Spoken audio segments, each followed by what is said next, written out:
All right, before I get going here, come over to ztrades.net, check out the terms and conditions page, and agree to our disclaimer and our terms and conditions. If you don't, do not watch this video and don't join the Discord. If you do, feel free to join the Discord right here. Let's go ahead and jump into it. I have a lot to talk about. This is going to be a longer video. And I'm going to give you my opinions and thoughts because there's two ways some major things can go. And first off, I'd like to congratulate everybody who's in Z Trades on the live voice. You all know, you all have all the news. You know more than 99% of Americans out there on what major events could happen and exactly which direction the market and the economy can go and how that'll affect everything. So those of you that are a Z Trades member watching this, you guys know it all. And you guys know what I'm probably going to cover here when it comes to the dollar and my fears with Israel and Iran and how they'll go about it strategically. So, but anyways, let's go ahead and jump into this right now. Right off the rip, going into next week, Nvidia. Look at Nvidia. It's going to be my watch list. I'm watching XLF. I'm watching Nvidia. I'm watching Microsoft, AMD, as well as Bitcoin, and some others, as well as energy. I want to kind of do some live analysis of energy and some of the energy stocks that I haven't done yet. I want to do it live so you guys can hear me think. Look at this on Nvidia starting out.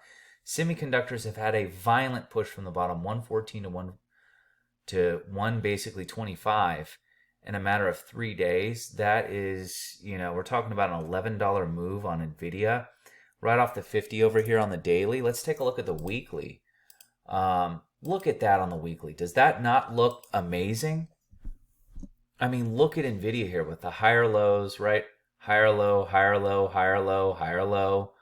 I'd really like to see us punch out of this and at least see 131, if not this zone where sellers were all over in here into the 133, 134 range. If we break that, this thing could go flying. I still think there could be some downside and some serious drama in this month, possibly, and November. But as of now, the TA on semis and XLF says higher. I want to jump over to XLF as well. XLF on the weekly looking great. XLF on the daily looking fantastic. Look at this. Let's check out. We also have a bull squeeze right here. If we want to take a look at my squeeze indicator I got going on, that is a bull squeeze right here that has been building. I should have already been in this on XLF, and I could have been trimming up there. What was the other one? IWM looked pretty good. IWM is very interest rate sensitive. There's a lot of small cap. Small cap usually has a lot of debt. They can restructure their debt when rates drop, which means the company has more money and they're more profitable. And it's going to react before they do that. Look at this beautiful hammer. Look at both these hammers down here. You have to be scanning everything on a daily. Look at this tight little break over in here. Then we had a bull squeeze right on that candle as it punched out. That was July. There's a Russell rebalance in July. IWM goes nearly every single July it goes. Keep that on watch. That's free information right there for you all. And then it also drops, so it's a great place to buy calls prior and then swing puts 3 months out towards the end of July. Look at that. Literally, the last day of July, it peaked. And August 1st, it went from 228 the following day to 214. That is intense, right? Within 3 days later, we're at 196. It's a $30. Can you imagine being in puts? Ridiculous. Look at the candle formation over here, guys. This looks like it wants to go. Reversal candle right here, perfectly on the 50. Look at that. Like you're doing surgery on a fly, just perfect incision right there on the 50. And the 50 even dents a little bit. Beautiful. With a beautiful bounce up right there. I'd really like to see this thing. I'm going to excuse my, let me just see if I can draw anything here at all. See what we have going on. Nah, that's not really fitting too much. Anyways, IWM, I didn't enter off whatever crappy pattern. I just little flag I tried to draw there. I entered on the candlestick formations. I'm hoping that we're going to shoot up higher into next week. Also, Tesla. Wait, what the heck is that? I always do that on accident. I wonder if that stock has gotten volume because it's accidentally, people post the ticker wrong. Check out the daily on this. This candle, just like on IWM, closed above that one on a dip, right? I like that. I like that a lot. Look at this inverted hammer right into the 8 EMA I think I have up here. This may be different with it because it's a swing set. This may be the 2150 and 100. In fact, let me just take a look real quick. We have the 8, 21, and 50. I should have the 8 is kind of pointless on a daily, but it's on there. I need to switch that up. I swap through my swing studies all the time. But anyways, guys, let's go ahead and take a look at next. By the way, wait, hold on. Hold on, I'm getting ahead of myself. Tesla has a robo-taxi event on the 10th. So it's the 5th right now. Tomorrow's the 6th, which is Sunday. Monday is the 7th. 8th is the 9th. So Wednesday. So I'm hoping that Tesla is going to be bullish Monday and Tuesday. Sometimes it can be kind of, we need to see what the time is. I'm going to be looking that up Monday. I'll be posting it in the Discord under the short-term events channel. And I want to see what the time is. Is it after market? Right? Is it early on in the day? Is it when the market's open, like the Cybertruck event, which you all remember, which Tesla was going to drop regardless of whether the window broke when he threw the heavy steel ball at it, because that's what happens after the event's over. It tanks. It just did it early and harder. But I'm looking for Tesla to be bullish on Monday. I'd really, really like that. I am in TSLL options. I'm green on them. We got 2 green bars. I don't like that the first bar was larger. Sometimes that can be a continuation. I kind of like them smaller, and usually that's a sign of a continuation into the following day. We'll see what happens here going into Monday coming up here. I'm trying to find a good example to show you all. I'm not really finding anything over here, and we don't want to. Let me just look something up real quick where we can find 2 smaller bars right here. Yeah, we pushed up the next day. 2 smaller ones right here that didn't do much. Anyways, I don't have time to waste on this. I want Tesla to break above. It broke above everything on the 4-hour. I'd love to see it back at 257. It'd be awesome for it to break out of all that and push higher.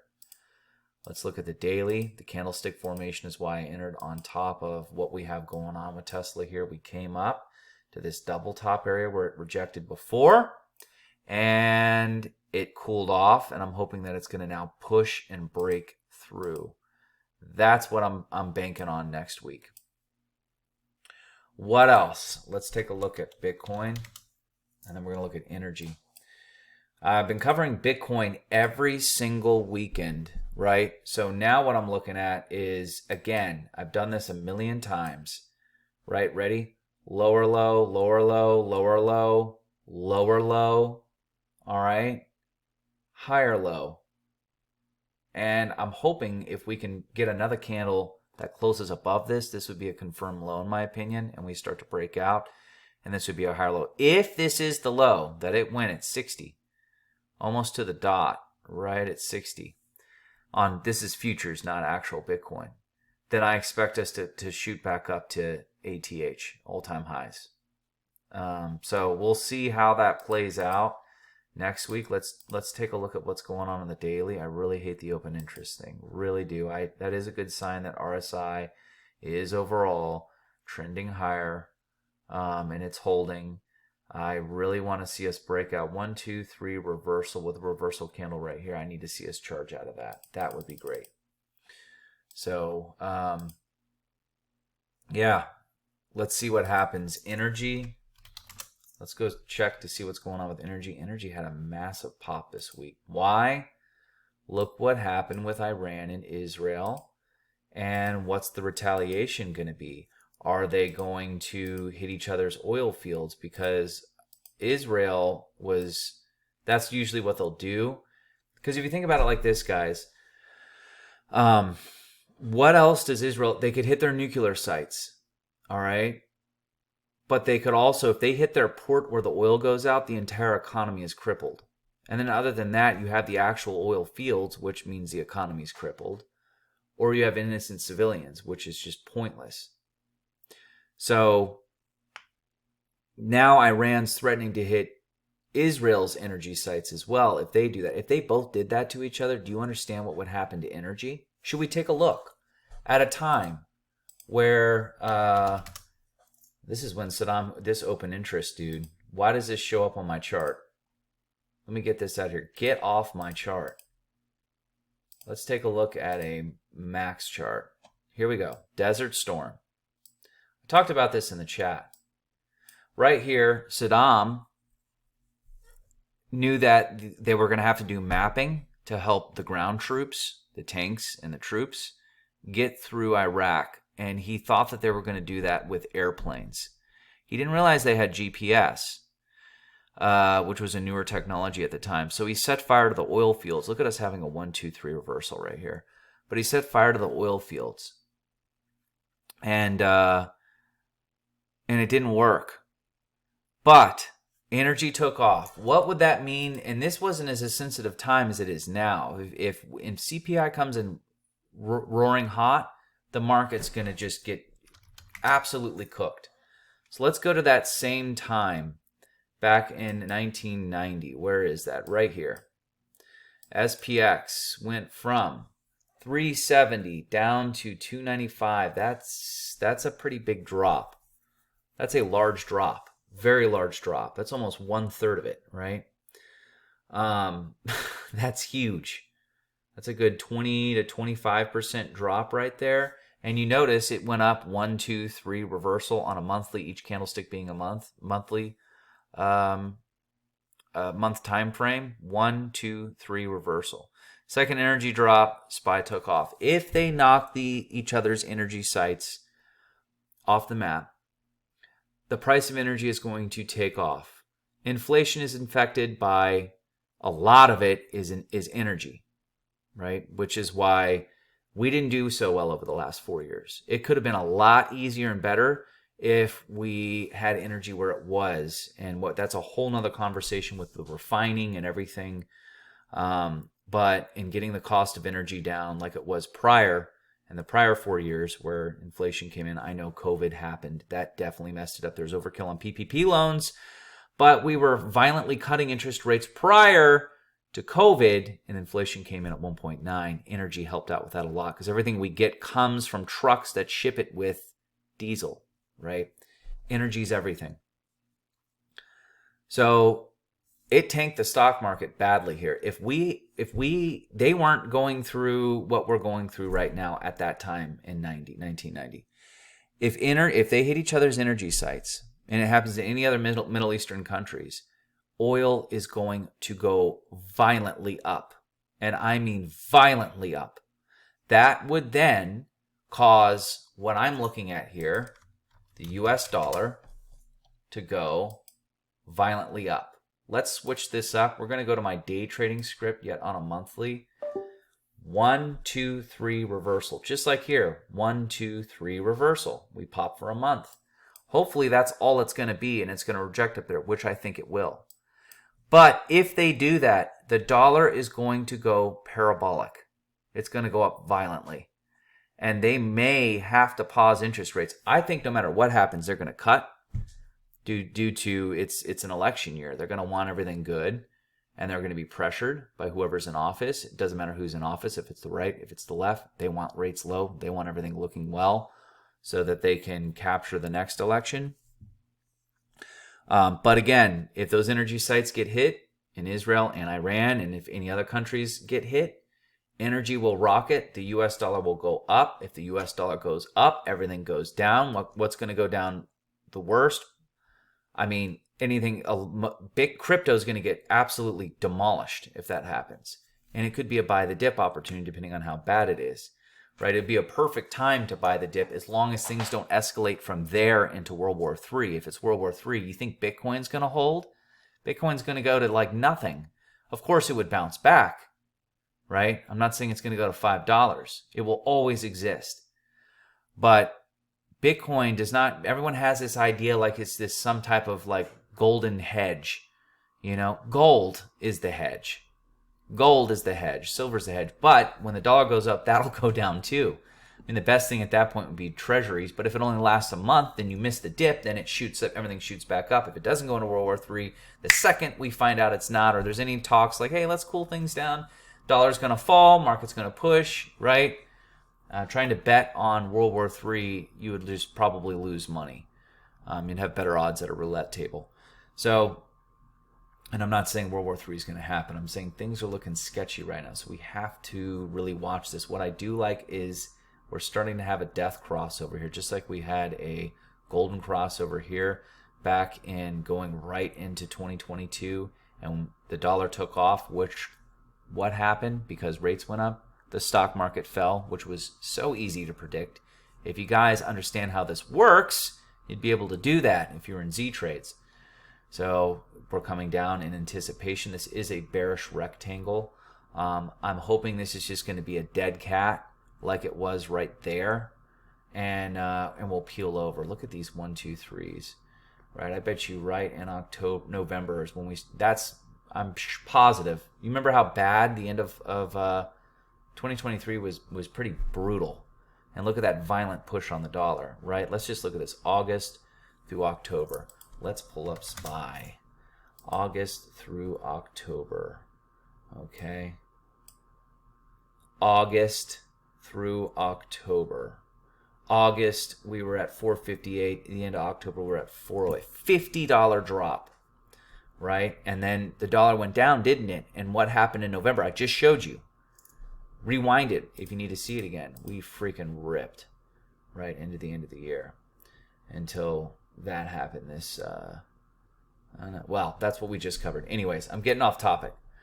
But yeah, so that's what I don't want to happen. So the Biden administration is pressuring Israel to not hit Iran's energy sites. That would be bad for them with elections coming up. Stock market would be down. There'd be nothing to brag about, right? None of that. So, yeah, let's hope that doesn't happen and they're just going to calm down. They'll probably stir things up back in spring and have plans and what they could do. And then hopefully I can be out of all my stuff over there. We're really blessed to be over here in America where we can kind of bet on war. It's just crazy. It's blowing my mind today where we're betting on what the outcome of possible war is going to be, you know, and how to manage our money. It's just, we're lucky over here. Hopefully that won't come to an end someday. But anyways, yeah, I'm watching XLF for a breakout into higher highs. I'm watching IWM to break out into higher highs. Either way, I think if we hold up, there's no war, IWM is going to go parabolic into the end of the year and new year on lower rates. I'm watching Tesla, Robotaxi event, 10/10, October 10th. And one more thing here. I wanted to see what was going on with Occidental Petroleum. And on the weekly, that is a large candle. We could have somewhat of a peel off next week. I've took some profits on some. Overall, it looks fantastic. It's a shame there's no more gaps to fill up in here. But let's see what happens. And if nothing's going to happen war-wise, you know, Lockheed Martin could come down off this gigantic God candle. Look at this run from July all the way till now. You know, 472 to 605. Wild. And let's keep an eye on crypto. I'm really hoping that is a higher low. And last but not least, Nvidia, guys. Nvidia. Nvidia is the one I'm really looking forward to go next week. So if you guys like this content, make sure to like and follow for more. If you're not in the Discord, it's free. Join it. You can join in the comments section below.